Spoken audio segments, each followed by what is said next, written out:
যে অ্যাকচুয়ালি আমরা ভগবত ধামেই ছিলাম, কিন্তু ভগবানের কথা মানিনি আমরা। ভগবান তো সেব্য, তো ভগবান হচ্ছে ভোক্তা, কিন্তু আমাদের মনে ভোগের বাসনা এসেছে, আমরা সেখান থেকে বিতাড়িত হয়ে এসেছি অনেক দিন যাবৎ। সেখান থেকে বিতাড়িত হলে কি হয়, যখন কারোর সঙ্গে ঝগড়া মনোমালিন্য হয় তখন তার সঙ্গে আমাদের সম্বন্ধ ছিন্ন হয়।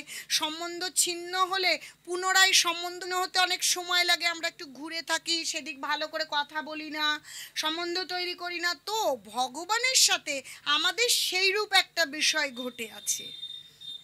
সেই কারণে ভগবান ওই যে বলছে অনুগ্রহায় ভক্তানাম, ভক্তদের অনুগ্রহ করবার জন্য তিনি কি করছেন, তার পার্শ্বদের নিয়ে এসে এই যুগে লীলা করছেন, যাতে সেই লীলা শ্রবণ করে আমরা কি তার লীলা দেখে শ্রবণ করে, তার লীলা শুনে, তার রূপ গুণ সমস্ত কিছু দর্শন করে তার সঙ্গে পুনরায় একটা যোগাযোগ স্থাপন হয় এবং ভালোবাসার একটা সম্পর্ক তৈরি হয়। আর যখন কৃষ্ণের সঙ্গে ভালোবাসা তৈরি হয়, বলছে কি দিনে দিনে ভালোবাসা কি হয়, ভালোবাসা গভীর হয়। তো এই এক সিঁড়ি দু সিঁড়ি করে একদম প্রেম ভক্তি পর্যায়ে যখন যাব, তখন আমাদের জীবন সার্থকই সার্থক। আর পেছন ফিরে তাকানোর আমাদের কোনো প্রয়োজন নেই, কারণ আমাদের জীবনের উদ্দেশ্যই হচ্ছে কৃষ্ণ ভক্তি লাভ করা। কারণ এই মানব জীবন পাবার আগে অনেক জীবন পার হয়ে এসেছে, আমরা ভগবানের ভজনা করতে পারিনি, ভগবানের নাম করতে পারিনি। ভগবান কৃপা করে আমাদের একদম দেব ঝুমরলি মনোহর শ্যাম সুন্দর আনন্দঘন রূপ বিগ্রহ কৃষ্ণ ঠিক তার মতন করে আমাদের তৈরি করেছেন, যাতে আমরা একটা সুযোগ পাই। কষ্ট করতে করতে জন্ম মৃত্যু জরা ব্যাধিতে আবর্তিত হতে হতে এত কষ্ট পাচ্ছি, তো ভগবান কৃপা করেছেন যাতে আমরা এত সুন্দর শরীর পেয়ে আমরা ভগবানের ভজনা করে প্রেম ভক্তি লাভ করতে পারি। সেই জন্য আমাদের প্রত্যেক দিন কি করতে হবে, গীতা অধ্যয়ন করতে হবে, প্রভুপাদের গীতা যথাযথ অধ্যয়ন করতে হবে। কেন আমরা এই যথাযথই কেন অধ্যয়ন করব, যখন আমরা গীতা অধ্যয়ন করব তখন প্রভুপাদ প্রাঞ্জল তাৎপর্য লিখেছেন। শ্রেষ্ঠ কৃষ্ণ তত্ত্ববেত্তা হচ্ছেন জগৎগুরু শ্রীলা প্রভুপাদ। যখন আমরা গীতা পড়ছি তখন আমরা গ্রন্থ ভাগবতের সঙ্গ করছি, আর গীতার তাৎপর্য যখন পড়ছি, তাৎপর্য কে লিখেছেন, প্রভুপাদ লিখেছেন। তার তাৎপর্য যখন আমরা অধ্যয়ন করছি তখন প্রভুপাদের সঙ্গ হচ্ছে, তাহলে শ্রেষ্ঠ সাধু সঙ্গ আমাদের হচ্ছে। আর সাধু সঙ্গ সর্বশাস্ত্রে কয়, লভমাত্র সাধু সঙ্গ সর্বসিদ্ধি হয়। তো আমরা এইরূপ গীতা ভাগবতম অধ্যয়ন করব, সাধু সঙ্গ করব, এবং গীতায় ভগবান সূত্র আকারে বলেছেন আমাদের জীবনে কিভাবে কিভাবে আচরণ করব, এবং সেটাকে বিস্তারিতভাবে ভাগবতমে ব্যাখ্যা করেছেন। আসুন আমরা এইবার ভাগবতমের শ্লোক পড়ি এবং বুঝে নিই সেখানে নিমি মহারাজ এবং নবযোগেন্দ্র কিভাবে তাকে বুঝিয়ে দিচ্ছেন এই জীবনকে প্রেম ভক্তির দিকে অগ্রসর করবার জন্য। হরে কৃষ্ণ, হরি বল। আমরা একাদশ স্কন্ধ অধ্যায় 2, তো দ্বিতীয় অধ্যায়ের 38 নম্বর শ্লোক, সেটা পড়ে নেবার চেষ্টা করব। আস্তে আস্তে পড়ছি, আপনারা আস্তে আস্তে উচ্চারণ করবেন। অবিদ্যমান অপি অবভাতি হৃদয় ধাতুর্ধিয় স্বপ্ন মনোরথৌ যথা তৎকর্ম সংকল্প বিকল্পম মনোবুধ নিরুন্ধাত অভয়াম ততসাৎ। যদি আমরা শ্লোক আকারে পড়বার চেষ্টা করি তাহলে এরকম, অবিদ্যমান অপি অবভাতি হৃদয় ধাতুর ধিয় স্বপ্ন মনোরথ যথা তৎকর্ম সংকল্প বিকল্পং মন বুধ নিরুন্ধাত অভয়ং ততসাৎ অবিদ্যমান অপি অবভাতি হৃদয় ধাতুর ধিয় স্বপ্ন মনোরথ যথা তৎকর্ম সকল্প বিকল্পং মন বুদ্ধি নিরুদ্ধাত অভয়ম ততসাৎ। দেখুন অনুবাদ কি আছে।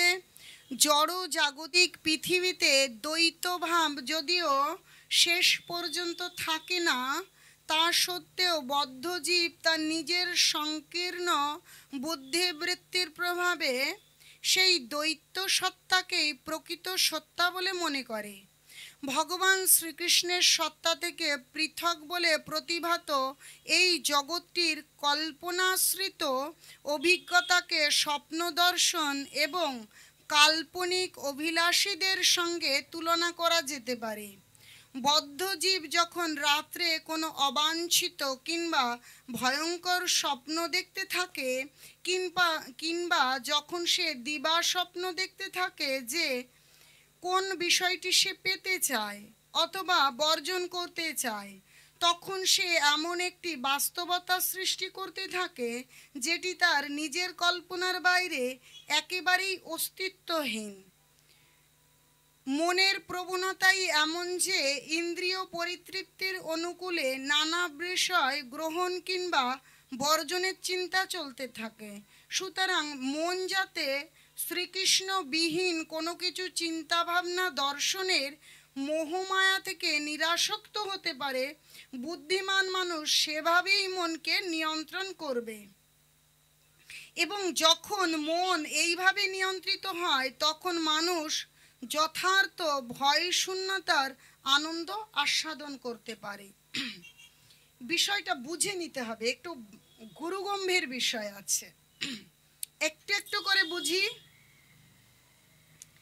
যে জড়জাগতিক পৃথিবীতে দ্বৈত ভাব যদিও শেষ পর্যন্ত থাকে না, আসলে দ্বৈত ভাবটা কি? এক হচ্ছে, ঠিক ওই গীতার শ্লোকের সঙ্গে এই শ্লোকের একটু হলেও যোগাযোগ আছে, যে আমরা দেহ আবার আত্মা।